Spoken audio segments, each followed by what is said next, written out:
एक बार की बात है, एक गांव में गायत्री नाम की एक औरत रहा करती थी। कुछ सालों पहले गायत्री के पति का देहांत हुआ था। तब से गायत्री पूरे घर को अकेले संभालती थी।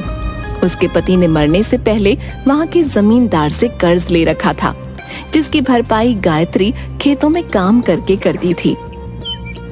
एक दिन जब गायत्री खेत में काम कर रही थी, चल गायत्री, घर नहीं चलना।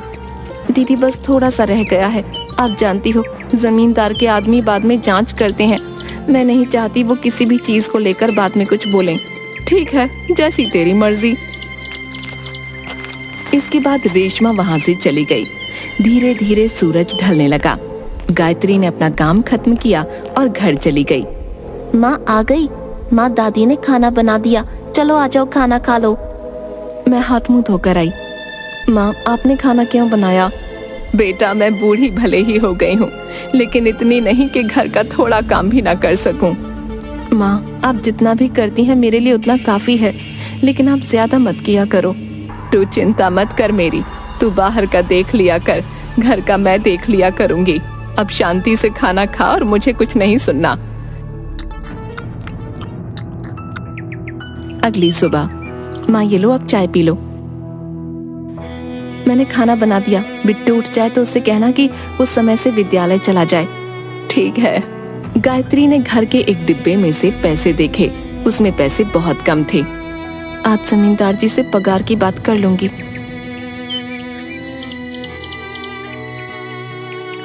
गायत्री, खाना खाने आ जा, भला कब तक काम करेगी?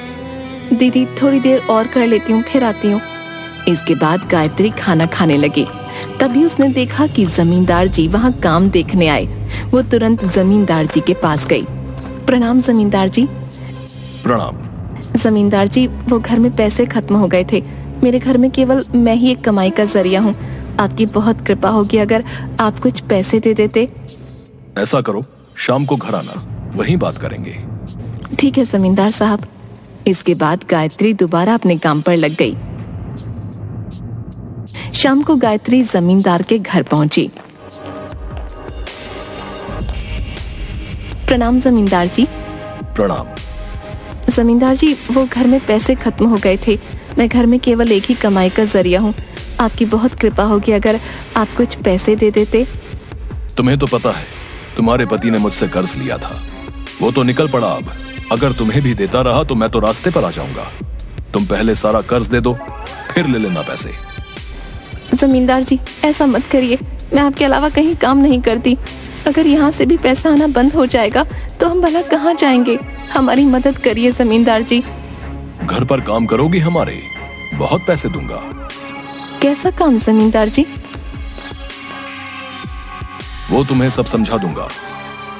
ये क्या कह रहे हो आप? कहाँ जा रही हो? गायत्री वहाँ से चुपचाप निकल गई। देखा, ये गरीब ऐसे ही होते हैं, बस पैसा पैसा पैसा चाहिए इन्हें। बड़ी अकड़ है ना इसके अंदर। एक काम करो, इसे रात तक काम कराओ, जितना हो सके उतना काम कराओ, तब जाके अकड़ टूटेगी इसकी। हे प्रभु, कृपा करो हम पर। घर पर अनाज भी खत्म होने वाला है। मैं ये सब कैसे करूंगी, समझ नहीं आता। कहाँ से पैसों का इंतजाम करूं? तंग आ चुकी हूँ मैं अपने इन हालातों से। अगर मैंने अपने जीवन में कभी भी कुछ ऐसा किया हो जिससे आपको खुशी मिली हो तो हमारी जिंदगी सुधार दो। इसके बाद गायत्री घर चली गई। रास्ते में चलते चलते बारिश होने लगी। अचानक गायत्री का पैर एक पत्थर पर पड़ा और गायत्री गिर पड़ी। पत्थर पर एक बिजली गिरी और वो पत्थर चमकने लगा। ये पत्थर चमक कैसे रहा है? ये क्या है? ऐसा करती हूँ, इसे घर ले जाती हूँ और माँ जी को दिखाती हूँ। गायत्री भीगते भीगते घर पहुंची। गायत्री, आज इतनी देर क्यों हो गई बेटा? सब ठीक तो है ना? माँ जी, ये देखिए, आज आते समय मैं इस पत्थर से टकराई और अचानक इस पत्थर पर बिजली गिरी और ये अचानक चमकने लगा। मैंने सोचा घर ले जाकर आपको दिखाऊं। ये तो बड़ा सुंदर पत्थर है। मुझे लगता है बेटा, इस पत्थर ने तेरे ऊपर आई बला टाल दी। बेटा ऐसा कर, मंदिर में रख दे। भगवान करे ऐसे ही घर की सारी बला टल जाए। अच्छा सुन, रेशमा आई थी, उसने सब्जी बनाकर हमें भी दी है। कह रही थी गायत्री को कहना रोटी बनाकर सब खा लें और सब्जी की तारीफ करना मत भूलना। बड़ी प्यारी लड़की है। गायत्री मन ही मन खुश हुई। मैं अभी रोटी बनाती हूँ माँ। तूने खाना खाया बेटा? मैं रोटी बना चुकी हूँ। माँ, मुझे कुछ नहीं सुनना, तू जा और हाथ मुंह धोकर आ जा। इसके बाद सबने खाना खाया और गायत्री मंदिर में जाकर प्रार्थना करने लगी। हे प्रभु, कब तक इसी तरह चलता रहेगा? हम पर कृपा करो प्रभु, कृपा करो। बेटा तू चिंता क्यों करती है? देखना वो हमारी मदद जरूर करेंगे। अब जा तू सो जा जाकर। इसके बाद अगले दिन सुबह गायत्री फिर से काम पर चली गई। दीदी, कल आपने सब्जी बहुत अच्छी बनाई थी।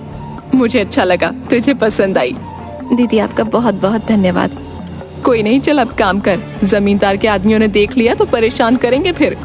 इसके बाद जमींदार का आदमी गायत्री को जमींदार के पास ले जाने आया। सुनो गायत्री, जमींदार साहब ने बुलाया। गायत्री चुपचाप जाने लगी। कल तो तुम अकड़ में चली गई थी, लेकिन कान खोल कर सुन लो। तुम्हारे पति ने जितना कर्ज लिया है, मुझे वो इस महीने के आखिर तक चाहिए।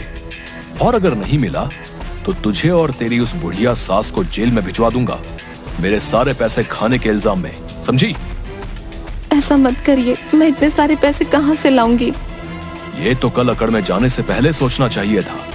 अब जाओ, काम करो अपना। इसके बाद दोनों काम करने लगी। रात तक काम करने के बाद गायत्री थक गई, लेकिन जैसे तैसे गायत्री घर पहुंची। जल्दी इधर आ गायत्री। क्या हुआ माँ? सब बताती हूँ, इधर तो आ पहले। आज जब मैं पूजा कर रही थी, मैंने देखा ये लोहे का सोना हो गया। ऐसा कैसे हो सकता है? सोने का पानी चढ़ा लोहा होगा, ऐसे ही रख दिया होगा कभी हमने। इतनी उम्र हो गई, मेरी सोना देखकर पहचान जाती हूँ। भला मेरी आंखें धोखा कैसे खा सकती हैं? ऐसा नहीं हो सकता। मैं सुनार के पास जाऊंगी और इसकी जांच करूंगी। ठीक है? ठीक है, जैसी आपकी इच्छा। चल खाना खा ले जाके। माँ, आप तो जानती हैं, धीरे धीरे घर का अनाज खत्म हो रहा है और जमींदार एक भी पैसा देने को तैयार नहीं। क्या करें माँ, मेरी तो कुछ समझ नहीं आ रहा। देखते हैं बेटा क्या होता है, कुछ ना कुछ तो जरूर ठीक हो ही जाएगा। तू चिंता मत कर। माँ, मैं बिट्टू को समय नहीं दे पाती हूँ। सुबह उसके उठने से पहले ही चली जाती हूँ, रात को उसके सोने के बाद आती हूँ। माँ, अगर आप नहीं होती तो मेरे लिए ये सब झेलना मुश्किल हो जाता। ये तू कैसी बातें कर रही है? मेरे बेटे ने अपने फायदे के लिए कर्ज लिया और मर गया। तूने मुझे अपने साथ रखा, मेरी देखभाल भी की और उस नालायक का कर्ज उतारने के लिए दिन रात उन खेतों में काम कर रही है। हम एक परिवार हैं बेटा, हम एक साथ रहेंगे। तू चाहती तो बिट्टू को लेकर अपने घर कब की चली जाती, लेकिन तू यहाँ रुकी, मुझे अकेला नहीं छोड़ा। मेरे लिए तो तू ही मेरी औलाद है। दोनों गले मिलते हैं। अब जा तू सो जा। हे प्रभु, रक्षा करो हमारी, और कितना दुख देखना बाकी है, कृपा करो प्रभु। इसके बाद अगले दिन गायत्री काम पर चली गई और माँ जी सुनार के पास गईं। वहां जाकर माँ जी को सुनार ने बताया कि वो लोटा सोने का है। आप इसका कितना दोगे? ये बहुत ही उच्च कोटि का सोना है और भारी भी है।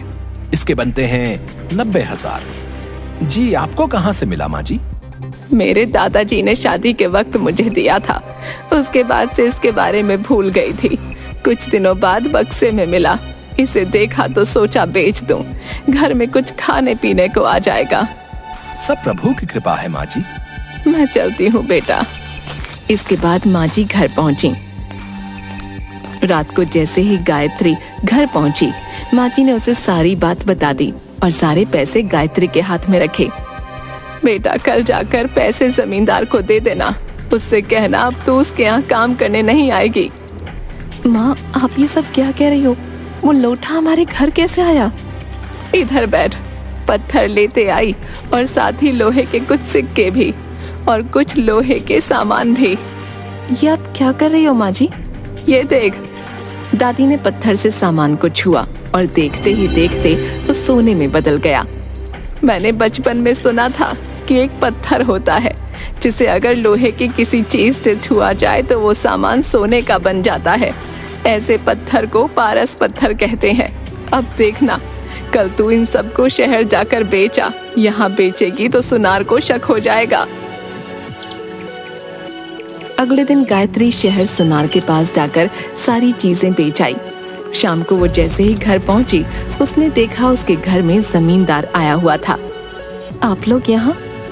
ये बताओ तुम आज काम पर क्यों नहीं आए? अब से मैं आपके यहाँ काम नहीं करूंगी। ये लीजिए आपके पैसे, पूरे 3 लाख हैं, और आज के बाद हमारे घर कभी मत आना। ये पैसे कहाँ से आए? चोरी करी या फिर कुछ और?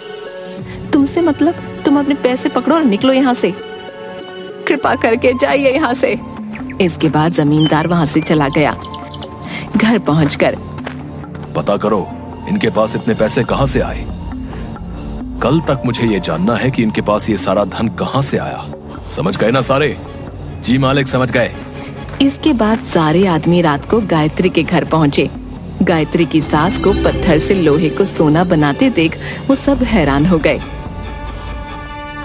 देखना भाई, इनकी तो किस्मत ही खुल गई। मैं कहता हूँ पत्थर हम रख लेते हैं। पागल, जमींदार को पता चला तो मारे जाएंगे। तो उनका गुस्सा नहीं जानता क्या? चलिए खबर जमींदार को देकर आते हैं। इसके बाद एक आदमी गायत्री के घर के अंदर घुसा और वो पत्थर उठाकर जमींदार साहब के पास ले गया। सारे आदमी जमींदार के घर पहुंचे। मालिक, आपको पता है, आज जब हम उसके घर गए तो हमने देखा कि उनके घर में एक ऐसा पत्थर है जो पत्थर चीजों को सोने का बना रहा था। क्या तुम सच कह रहे हो? अपने बच्चों की कसम खाता हूँ, सच कह रहा हूँ। पीकर आए हो क्या? नहीं जमींदार साहब, लेकर आए हैं। क्या? हमने जैसे ही देखा कि ये कितनी चमत्कारी चीज है, हम इसे उठा लाए।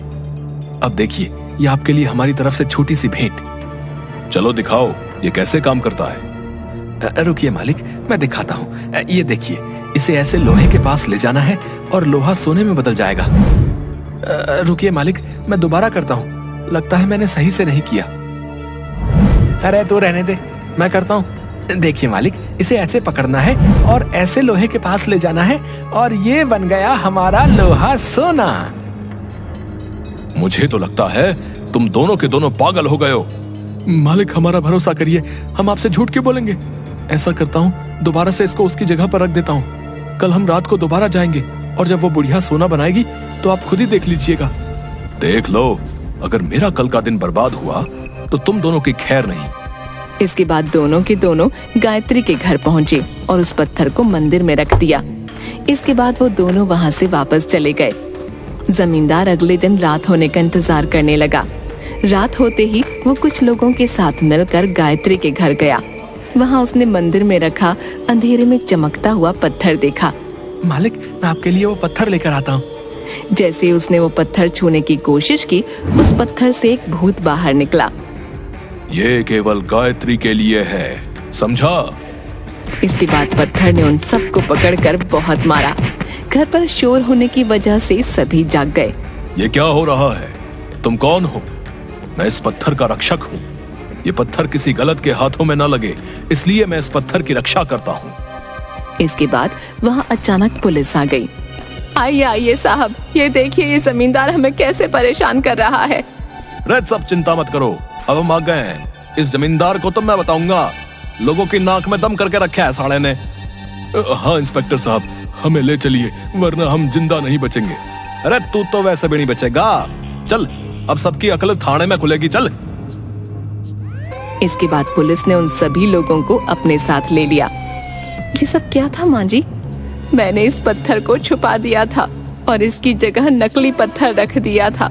मुझे पता नहीं क्यों लग रहा था कि कोई है जो इसे चुराना चाहता है, और देखो वैसा ही हुआ। और आज जब ये सब हमारे घर आए तो मैंने चुपके से पुलिस को फोन करके सब कुछ बता दिया था और उन्हें बुला लिया था, ताकि कोई बड़ा हंगामा होने पर हम बच जाएं। वाह माँ जी, आप तो बड़ी समझदार निकली। दोनों के दोनों हंसने लगे। इसके बाद गायत्री ने सारा कर्ज उतार दिया और अपनी छोटी सी भली जिंदगी जीने लगी। इसके बाद गायत्री और उसका परिवार खुशी से रहने लगा।